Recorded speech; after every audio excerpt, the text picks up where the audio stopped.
Biker Adventure YouTube channel. Magandang gabi mga kababayan. Patuloy tayo sa paglabas ng ating mga opinion mga kababayan patungkol dito sa kaganapan sa Congress mga kababayan. Sa pagpatuloy ng investigasyon ng mga Quadcom mga kababayan sa pamilya Duterte.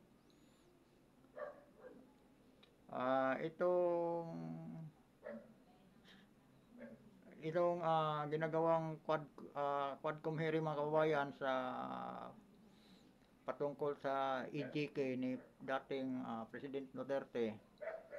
Saka noong mainit nga at matapang na pahayag ng isang batang congresswoman mga kababayan nga si Drixie Cardima, noong nakaraang mga kababayan, nakita natin kung gaano ka tindi ang binitawang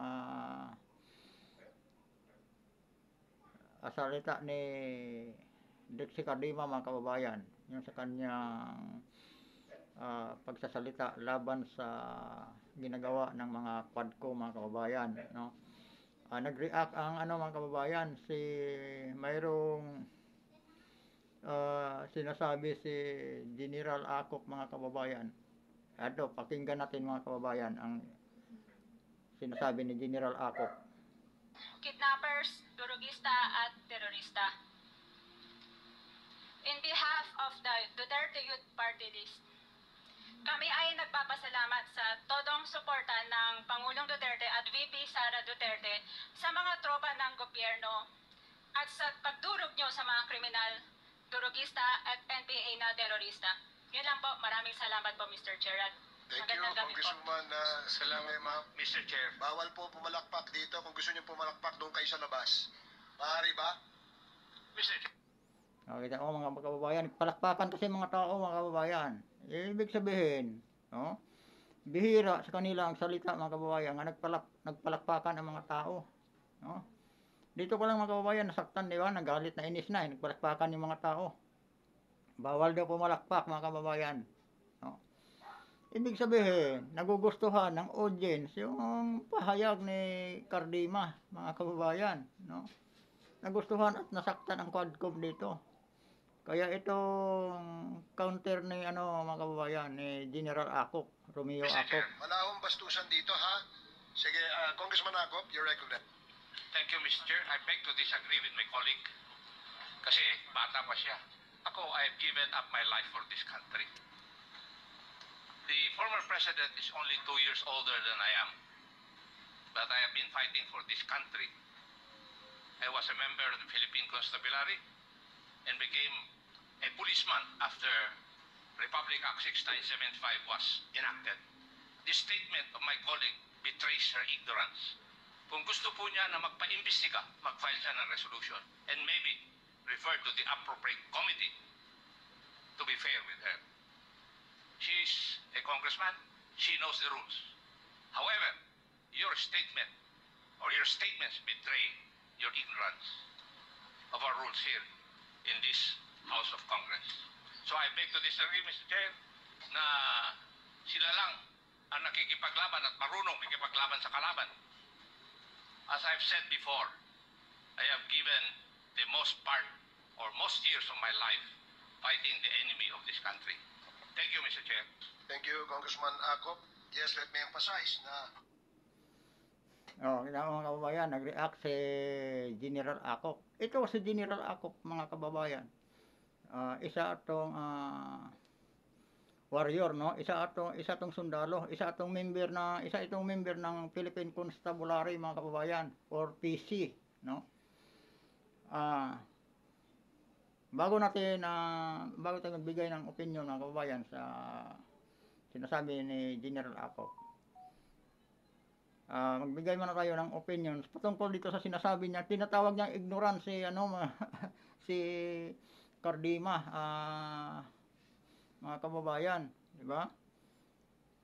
Paano naging ignorant si Cardima sa kanyang pahayag? Di ba tama naman Di ba? Kung hindi one-sided ang committee ng Quadcom, hindi dapat yung ilang porsyento lamang ng mga namamatay sa war on drugs ang kanilang pinapagsalita. Dapat ipinatawag nila yung libo-libong mga magulang sa mga nagiging biktima ng mga durugistang adik.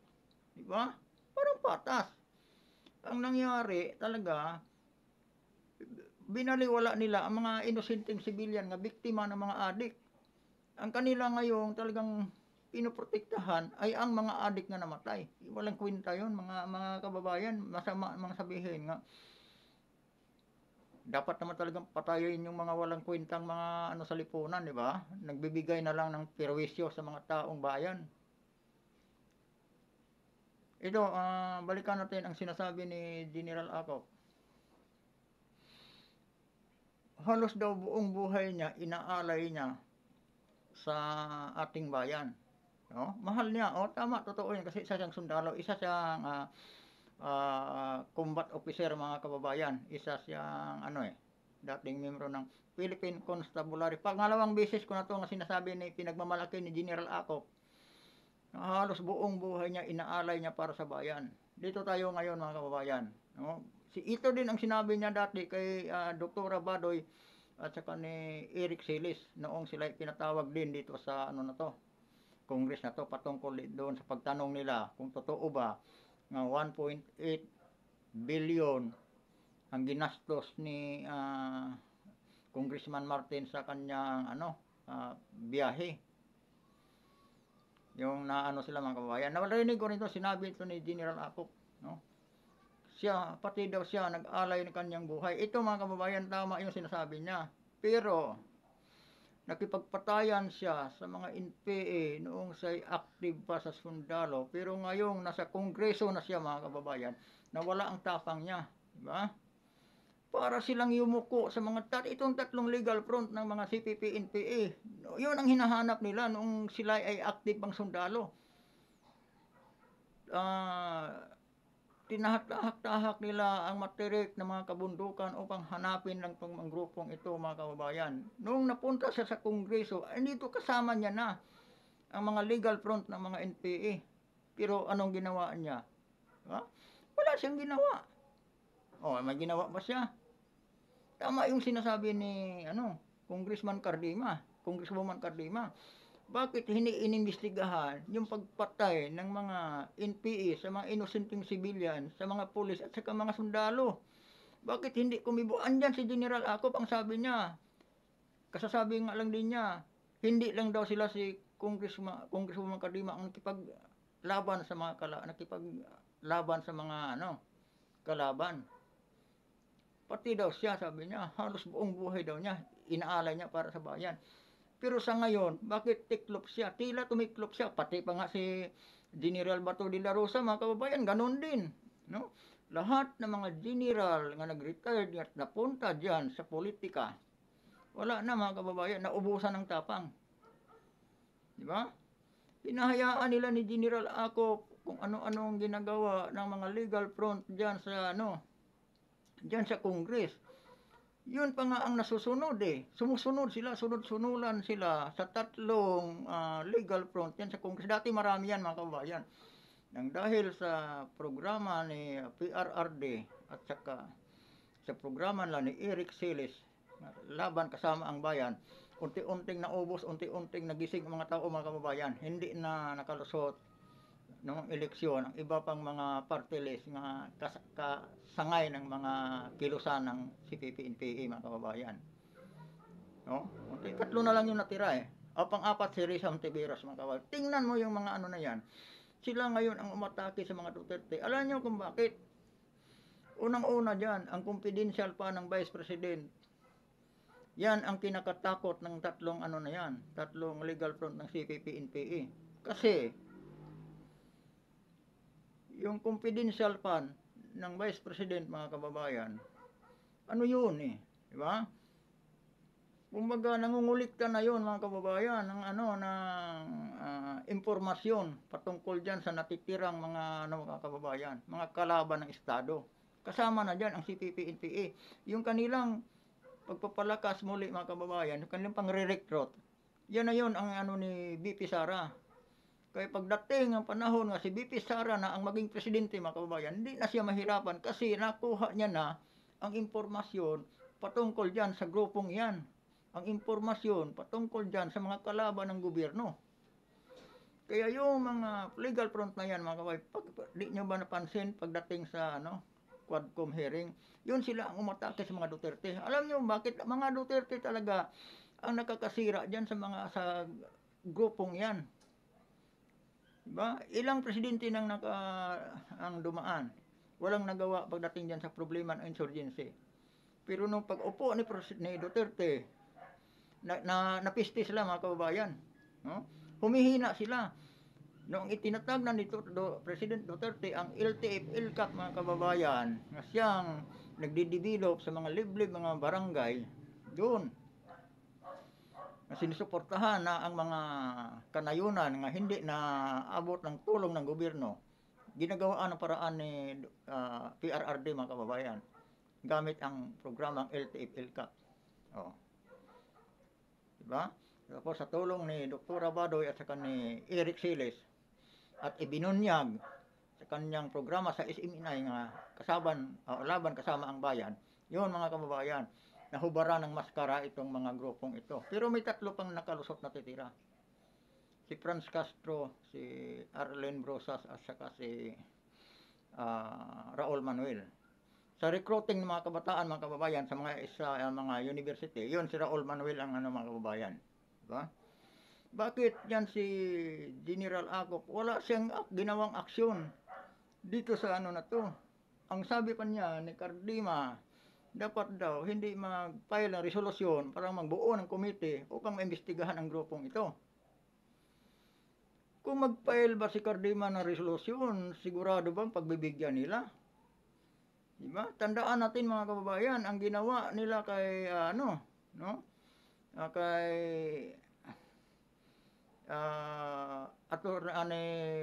Congressman Marcolita. Kasi Congressman Marcolita, kini-question ng nila ang patungkol doon sa pag-ipit sa budget ni BP Sara mga kababayan. Parang pumabor si Marcolita kay BP Sara. O tingnan anong ginawa. Tinanggal nila. Si Richard Gomez, nung sinabi nila nga walang nangyari sa war on drugs dati ni PRRD, noong si Richard Gomez mismo ang bumalik sa sinabi ni si Richard Gomez, malaki ang epekto, malaki ang nagawang tulong sa war on drugs. Kasi siya mismo sa bayan niya sa Ormoc, siya pa ang mayor noon. Malaki daw talaga, nalinis yung mga adik. Diba? Oh. Anong ginawa lang kay Richard Gomez? Tinaniman na naman ang kaso. Ganon sila mga kababayan. Tinatanggal sa komite. Lahat nga hindi umaayon sa kanila. Tinatanggal sa komite. Ito si Cardima mga kababayan. Tanggal na sa ngayon. Tanggal na. Tinanggal na nila. Ganon sila katindi. Tapos sasabihin ni General Acop nga magbuo. Bakit daw hindi mag-file ng resolusyon? Hindi nila pagbibigyan mga kababayan. Kung mag-file man yan ng resolusyon, wala din. Diba? Kasi ito talagang ginagawa ng Quadcom mga kababayan upang atakihin ang mga Duterte, upang sisiraan ang mga Duterte. Samantalang ang war on drugs, popular sa buong mundo, hinahangaan si Presidente Duterte sa buong mundo dahil sa kaisa-isang presidente nga nag-declare ng war on drugs mga kababayan. Siya lang talaga ang presidente na nag-declare ng war against drugs kasi alam ng mga malalaking leader nga ang kalaban mo pagdating sa droga ay malalaking rin. Isang mga malalaking ang nasa kalikuran niyan, malalaking tao. Mga politiko din mga kababayan. Oh, di ba? Tingnan mo ngayon, anong ginawa na kay Duterte? Pilit nilang kay Duterte ang war on drugs mga kababayan. Samantalang ang mga tao, suportado ng mga Pilipino yung war on drugs na yan. Maraming natutuwa yan, yung mga matitinong tao. Pero yung mga politiko na tinatamaan dyan, ang kanilang mga negosyo, ayun talaga sila ang nagrereklamo. Yan ang nakakalungkot. No? Itong sinasabi ni General Acop nga buong buhay niya inaalay niya para sa bansa natin. Nasaan yung sinasabi niya ngayon? Ang dati nung active pa siya, hinahanap-hanap na, hinahabol-habol sa kabundukan at nag-alay sila ng buhay upang maano nila yung mga NPA na yon. Maraming sundalo ang namatay dahil diyan sa mga grupong yan. Ngayon nandito na sa Congress, kasamahan na nila mismo yung mga nagpoprotekta sa mga ano na yun, grupo na yun. Bakit wala siyang ginawa upang di siya nagfile ng resolusyon upang maimbestigahan yung mga taong yan? Upang maimbestigahan kung saan nila dinala ang pondo ng gobyerno, yung budget nila, kung saan nila dinala. Walang distrito yan mga kababayan. Walang project yan sila. Kung saan nila dinala ang pira ng gobyerno. Diba? Mas malaki pa nga yata sa pundo sa budget ng Vice President ang budget ng mga yan. Oh. Hindi nila inimbestigahan, hindi nila pinaliwanag sa taong bayan kung saan napunta yung mga budget nila. Ang kanilang binubusisi, yung 125 million na confidential fund ng Vice President, ilang taon ang pinagtalunan yan mga kababayan. Samantalang yung 500 billion na ayuda fund ni Congressman Romualdez mga kababayan sa isang speaker, wala, hindi nila binubusisi kung saan napunta yung 500 billion. Di ba? Yung 1 billion 444 million araw-araw nga ginastos doon sa flood control mga kababayan, hindi nila inimbestigahan. Mas mahalaga pa sa kanila ang 125 million kasi billion araw-araw ang nawawala. Ganito ang mga kababayan ng Quadcom. Itong mga kababayan, Quadcom ay parang din to, parang mafia. Itong Quadcom na to mga kababayan, maituring na ito ay isang pinakamalaking sindikato sa Pilipinas. Itong nasa Congress ang maituturing nating isang pinakamalaking sindikato dito sa Pilipinas. Bakit? Namanipulan nila pati yung pati yung mga government official nga hindi lang ka-alyado mga kababayan, kayang-kaya nilang i-neutralize, no? Sinisiraan nila, tinataniman kung ano-anong ebidensya. Diba? Yung pundo ng bayan mga kababayan, unti-unti na lang naubos, no? Magaling sila. Ang ayuda mga kababayan ay isang exit nila sa pundo ng bayan. Ang pundo ng bayan inilalabas nila sa pamamagitan ng ayuda. O, di ba? Ang isa pa, ang bilyon-bilyong pundo ng bayan, ini-exit nila sa pamamagitan ng flood control mga kababayan. Pero ang totoo, wala namang flood control. Napunta sa kanilang pira na yun. Ini-exit nila sa pangalan ng flood control pero nasa bulsa nila yun. Ang bilyon-bilyong pira, ini-exit nila sa pangalan ng ayuda. No? Sa ayuda, kunwari ayuda, pero naibulsa nila mga kababayan. Pero ang 125 million, hindi sila maka-move on. Dahil nga dyan sa tatlong legal front ng CPP, NPA mga kababayan. Kasi natatakot talaga nila dyan sa confidential na panang Vice President. Kaya ayaw nilang mapunduhan yan para hindi makagalaw ang Vice President mga kababayan.